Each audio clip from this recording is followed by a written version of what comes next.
নমস্কার বন্ধুরা, গল্পের হাটে আপনাদের সকলকে স্বাগত জানাই। বন্ধুরা, গল্পের হাটে আমার আজকের নিবেদন বিশ্বকবি রবীন্দ্রনাথ ঠাকুরের রচিত গল্প দান প্রতিদান। গল্পটি শুনে ভালো লাগলে অবশ্যই ভিডিওটি লাইক, কমেন্ট, শেয়ার আর আমার চ্যানেলটিকে সাবস্ক্রাইব করে দেবেন। তাহলে চলুন বন্ধুরা, গল্পটি শুরু করা যাক। গল্প পাঠে আমি বৈশালী, আর আপনারা শুনছেন আজকের গল্প দান প্রতিদান। বড়গিন্নি যে কথাগুলা বলিয়া গেলেন, তাহার ধার যেমন তাহার বিষও তেমনি। যে হতভাগিনীর উপর প্রয়োগ করিয়া গেলেন, তাহার চিত্তপুত্তলি একেবারে জ্বলিয়া জ্বলিয়া উঠিতে লাগিল। বিশেষত কথাগুলা তাহার স্বামীর উপর লক্ষ্য করিয়া বলা, এবং স্বামী রাধামুকুন্দ তখন রাত্রের আহার সমাপন করিয়া অনতি দূরে বসিয়া তাম্বুলের সহিত তাম্রকূট ধূম সহযোগ করিয়া খাদ্য পরিপাকে প্রবৃত্ত ছিলেন। কথাগুলা শ্রুতিপথে প্রবেশ করিয়া তাহার পরিপাকের যে বিশেষ ব্যাঘাত করিল, এমন বোধ হইল না। অবিচলিত গাম্ভীর্যের সহিত তাম্রকূট নিঃশেষ করিয়া অভ্যাস মতো যথাকালে শয়ন করিতে গেলেন। কিন্তু এরূপ অসামান্য পরিপাক শক্তি সকলের নিকটে প্রত্যাশা করা যাইতে পারে না। রাসমণি আজ শয়ন গৃহে আসিয়া স্বামীর সহিত এমন ব্যবহার করিল, যাহা ইতিপূর্বে সে কখনো করিতে সাহস করে নাই। অন্যদিন শান্তভাবে শয্যায় প্রবেশ করিয়া নীরবে স্বামীর পদসেবায় নিযুক্ত হইত। আজ একেবারে সবেগে কঙ্কন ঝঙ্কার করিয়া স্বামীর প্রতি বিমুখ হইয়া বিছানার একপাশে শুইয়া পড়িল এবং ক্রন্দনা বেগে শয্যাতল কম্পিত করিয়া তুলিল। রাধামুকুন্দ তৎপ্রতি মনোযোগ না দিয়া একটা প্রকাণ্ড পাশবালিশ আঁকড়িয়া ধরিয়া নিদ্রার চেষ্টা করিতে লাগিলেন। কিন্তু তাহার এই ঔদাসীন্যে স্ত্রীর অধৈর্য উত্তরোত্তর বাড়িয়া উঠিতেছে দেখিয়া অবশেষে মৃদু গম্ভীর স্বরে জানাইলেন যে তাহাকে বিশেষ কার্যবশত ভোরে উঠিতে হইবে, এক্ষণে নিদ্রা আবশ্যক। স্বামীর কণ্ঠস্বরে রাসমণির ক্রন্দন আর বাধা মানিল না। মুহূর্তে উদ্বেলিত হইয়া উঠিল। রাধামুকুন্দ জিজ্ঞাসা করিলেন, কি হইয়াছে? রাসমণি উচ্ছ্বসিত স্বরে কহিলেন, শোনো নাই কি? শুনিয়াছি, কিন্তু বউ ঠাকুরুন একটা কথাও তো মিথ্যা বলেন নাই। আমি কি দাদার অন্যায় প্রতিপালিত নহি? তোমার এই কাপড় চোপড় গহনাপত্র এ সমস্ত আমি কি আমার বাপের কড়ি হইতে আনিয়া দিয়েছি? যে খাইতে পরিতে দেয়, সে যদি দুটো কথা বলে, তাহাও খাওয়া পড়ার সামিল করিয়া লইতে হয়। এমন খাওয়া পড়াই কাজ কি? বাঁচিতে তো হইবে, মরণ হইলেই ভালো হয়। যতক্ষণ না হয় ততক্ষণ একটু ঘুমাইবার চেষ্টা করো, আরাম বোধ করিবে বলিয়া রাধামুকুন্দ উপদেশ ও দৃষ্টান্তের সামঞ্জস্য সাধনে প্রবৃত্ত হইলেন। রাধামুকুন্দ শশীভূষণ সহোদর ভাই নহে, নিতান্ত নিকট সম্পর্কও নয়, প্রায় গ্রাম সম্পর্ক বলিলেই হয়। কিন্তু প্রীতিবন্ধন সহোদর ভাইয়ের চেয়ে কিছু কম নহে। বড়গিন্নি ব্রজসুন্দরীর সেটা কিছু অসহ্য বোধ হইত। বিশেষত শশীভূষণ দেবাথোয়া সম্বন্ধে ছোট বউয়ের অপেক্ষা নিজ স্ত্রীর প্রতি অধিক পক্ষপাত করিতেন না, বরঞ্চ যে জিনিসটাতে নিতান্ত একজোড়া না মিলিত, সেটা গৃহিণীকে বঞ্চিত করিয়া ছোট বউকেই দিতেন।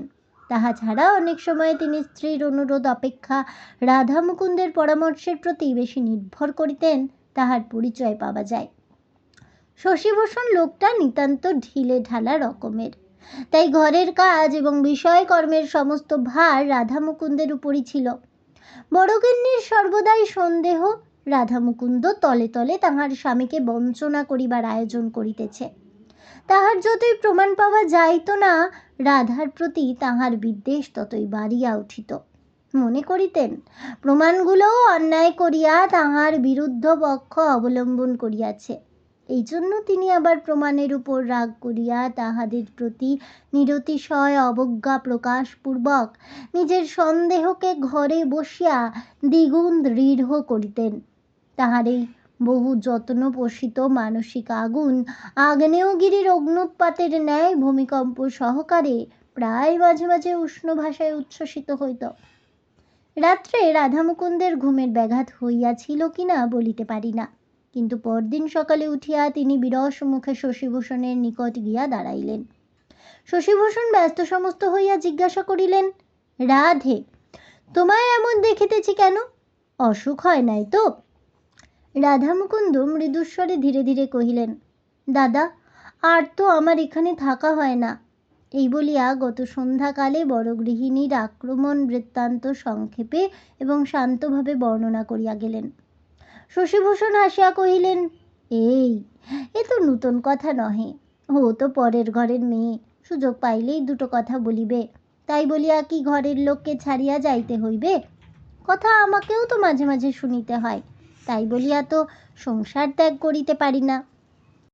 রাধা কহিলেন, মেয়ে মানুষের কথা কি আর সহিতে পারি না? তবে পুরুষ হইয়া জন্মিলাম কি করিতে? কেবল ভয় হয় তোমার সংসারে পাছে অশান্তি ঘটে। শশীভূষণ কহিলেন, তুমি গেলে আমার কিসের শান্তি? আর অধিক কথা হইল না। রাধামুকুন্দ দীর্ঘ নিঃশ্বাস ফেলিয়া চলিয়া গেলেন, তাহার হৃদয় ভার সমান রহিল। এদিকে বড় গৃহিণীর আক্রোশ ক্রমশই বাড়িয়া উঠিতেছে। সহস্র উপলক্ষে যখন তখন তিনি রাধাকে খোঁটা দিতে পারিলে ছাড়েন না। মুহুর্মুহু বাক্যবাণী রাসমণির অন্তরাত্মাকে এক প্রকার সরসজ্জাশায়ী করিয়া তুলিলেন। রাধা যদিও চুপচাপ করিয়া তামাক টানেন এবং স্ত্রীকে ক্রন্দনোন্মুখী দেখিবা মাত্র চোখ বুজিয়া নাক ডাকাইতে আরম্ভ করেন, তবু ভাবে বোধহয় তাহারও অসহ্য হইয়া আসিয়াছে। কিন্তু শশীভূষণের সহিত তাহার সম্পর্ক তো আজিকার নহে। দুই ভাই যখন প্রাতঃকালে পান্তা ভাত খাইয়া পাত্তারি কক্ষে একসঙ্গে পাঠশালায় যাইত, উভয়ে যখন একসঙ্গে পরামর্শ করিয়া গুরু মহাশয়কে ফাঁকি দিয়া পাঠশালা হইতে পালাইয়া রাখাল ছেলেদের সঙ্গে মিশিয়া নানাবিধ খেলা ফাঁদিত, এক বিছানায় শুইয়া স্তিমিত আলোকে মাসির নিকট গল্প শুনিত, ঘরের লোককে লুকাইয়া রাত্রে দূর পল্লীতে যাত্রা শুনিতে যাইত এবং প্রাতঃকালে ধরা পড়িয়া অপরাধ এবং শাস্তি উভয়ে সমান ভাগ করিয়া লইত, তখন কোথায় ছিল ব্রজসুন্দরী? কোথায় ছিল রাসমণি? জীবনের এতগুলো দিনকে কি একদিনে বিচ্ছিন্ন করিয়া চলিয়া যাওয়া যায়?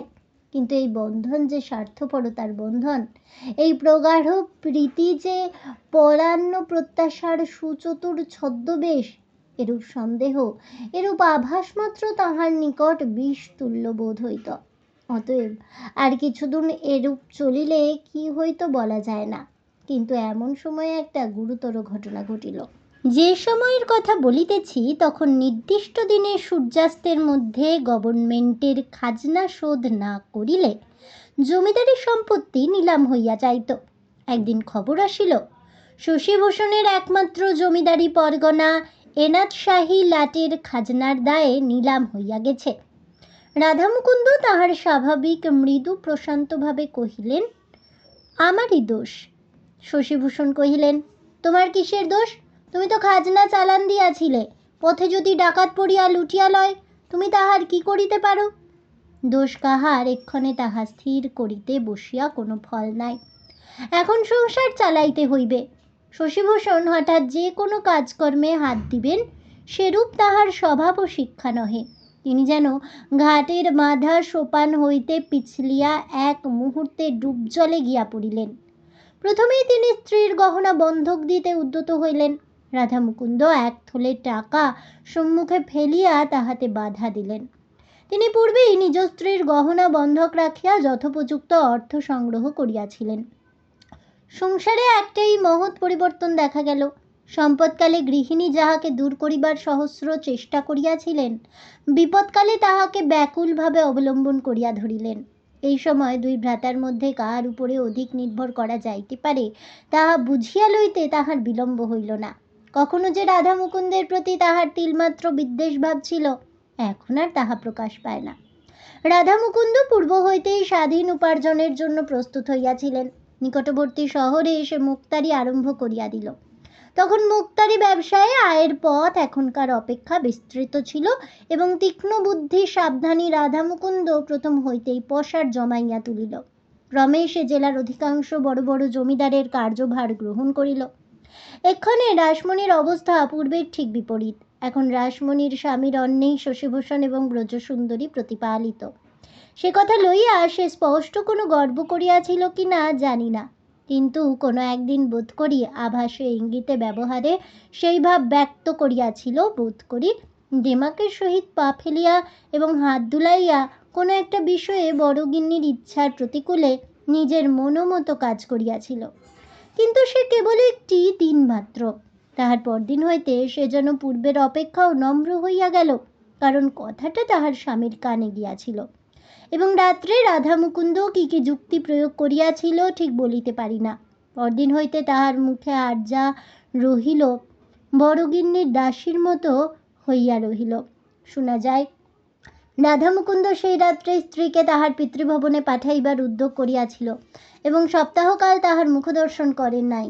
অবশেষে ব্রজসুন্দরী ঠাকুরপোর হাতে ধরিয়া অনেক মিনতি করিয়া দম্পতির মিলন সাধন করাইয়া দেন এবং বলেন, ছোট বউ তো সেদিন আসিয়াছে, আর আমি কতকাল হইতে তোমাদের ঘরে আছি ভাই। তোমাতে আমাতে যে চিরকালের প্রিয় সম্পর্ক, তাহার মর্যাদাও কি বুঝিতে শিখিয়াছি। ও ছেলে মানুষ, উহাকে মাপ করো। রাধা মুকুন্দ সংসার খরচের সমস্ত টাকা ব্রজসুন্দরীর হাতে আনিয়া দিতেন।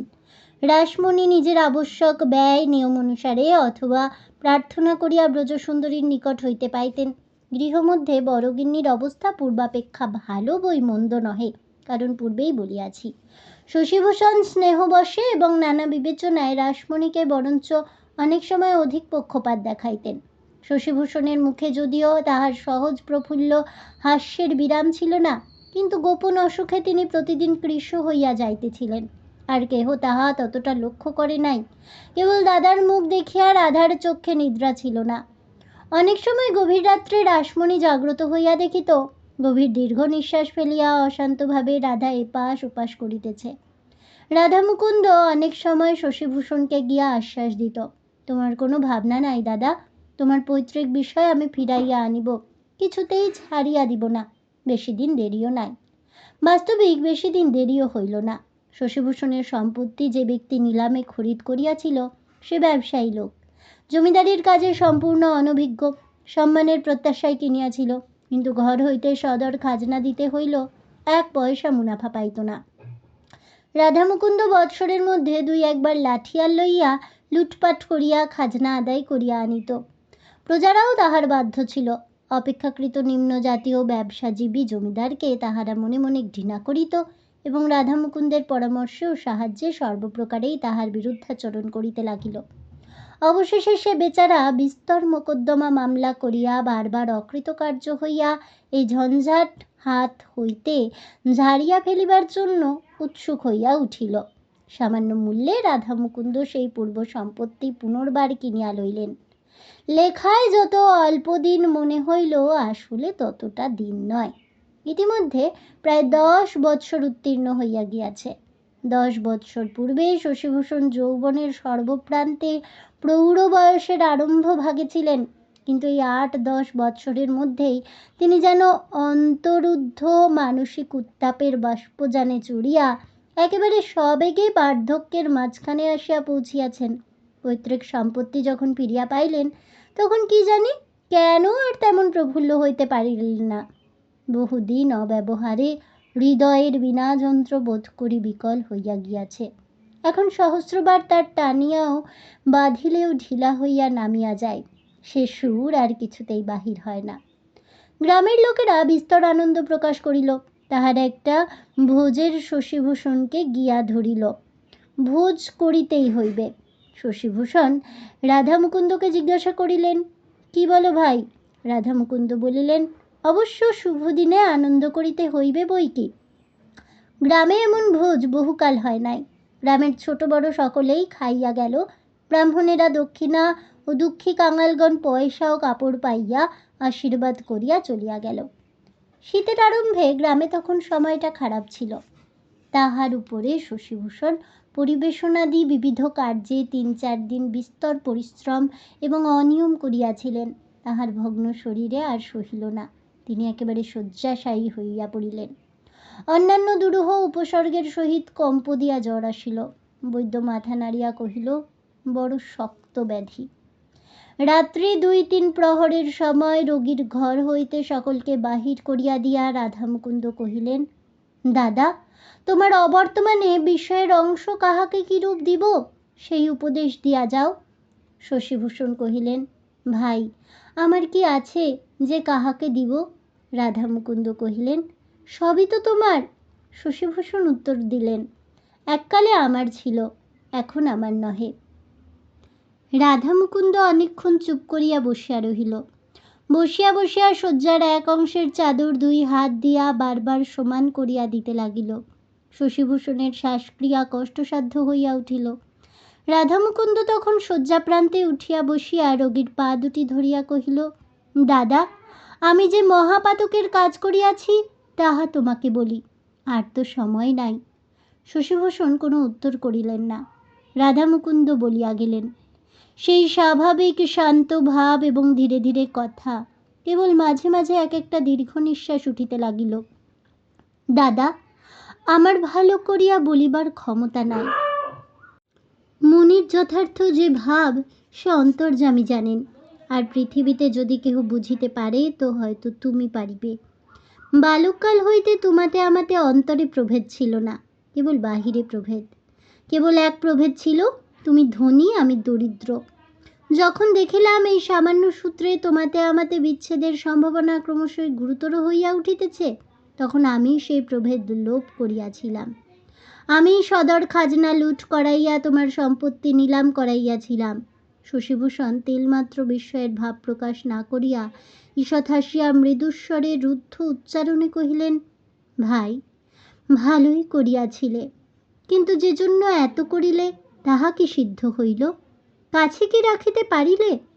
দয়াময় হরি বলিয়া প্রশান্ত মৃদু হাস্যের উপরে 2 চক্ষু হইতে 2 বিন্দু অশ্রু গড়াইয়া পড়িল। রাধামুকুন্দ তাহার 2 পায়ের নিচে মাথা রাখিয়া কহিল, দাদা, মাপ করিলে তো?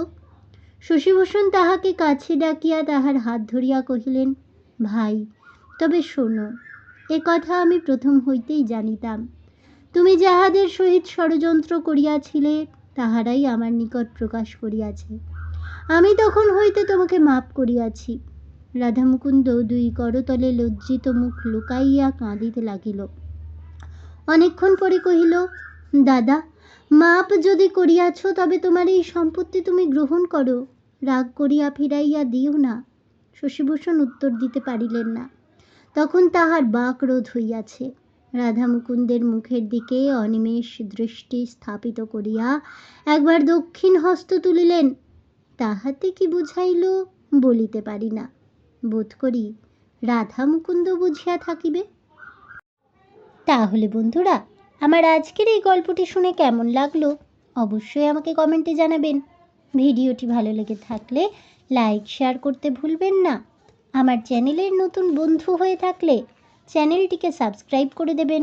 পাশে থাকা বেল বাটনটি প্রেস করে রাখবেন নতুন ভিডিওর নোটিফিকেশন পাওয়ার জন্য। ফিরে আসছি পরবর্তী ভিডিও নিয়ে। ততক্ষণ সবাই ভালো থাকুন, সুস্থ থাকুন, আর অবশ্যই সঙ্গে থাকুন আর দেখতে থাকুন গল্পের হাট।